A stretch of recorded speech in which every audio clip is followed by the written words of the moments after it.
If there's an award for the most popular phone in 2021, I would give it to the Redmi Note 10 Pro by Xiaomi.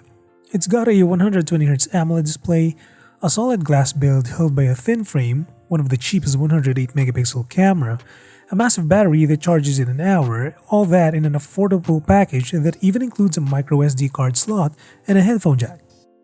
In less than 4 months, this phone is about to turn 1 year old.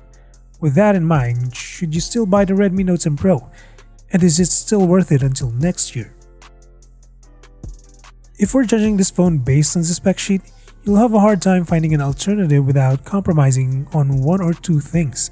For the past several months, we have seen a few devices trying to steal the market from the Note 10 Pro. One of them is the Infinix Zero X Pro I actually reviewed a few weeks ago.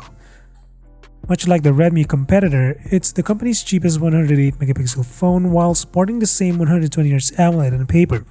The battery is a bit smaller at 4500, but the charging speed is a bit faster at 45 watts.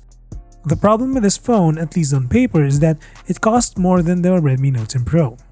The other problem or problems in the real world is the display looks like 720p and the camera quality of both front and back don't deliver.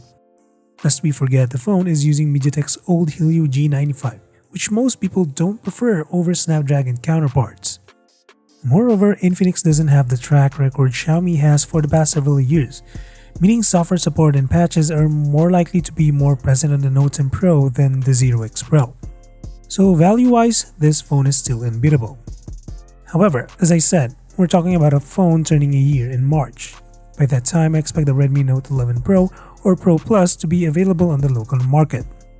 The 11 Pro isn't a direct successor of the Note 10 Pro despite the naming scheme, but instead it's a media refresh made to entice other kinds of users. For example, the 11 Pro is still sporting a 108-megapixel camera and a 120Hz AMOLED display. But the Dimensity 920 offers more power for gaming and better future-proofing through 5G, solely focusing on gamers with the JBL-tuned speakers and 67 watts fast charging. The Plus version doesn't differ that much as it only comes with a 120 watts fast charger, albeit with a smaller battery. On the other hand, the Redmi Note 10 Pro was made for users who want an all-around phone with good cameras. So in a way, the next Redmi Note series is actually the true successor since Xiaomi already said earlier that it plans to release 2 Redmi Note lineups every year. But with prices continuing to get lower thanks to holiday sales, the Redmi Note 10 Pro is still worth it to purchase today only if the way you use a phone is strictly for business, socials, communication, and other activities that don't involve intense gaming. Because as it stands right now, the Snapdragon 732G is showing its age, especially in newer titles with complicated and near PC-level graphics. And since the Note 10 Pro is bound to get cheaper and cheaper until the next new release, I highly suggest spending for the 8GB model as newer Xiaomi phones with 6GB, regardless of how powerful chip it gets, is marred with stutters and lags that break the user experience.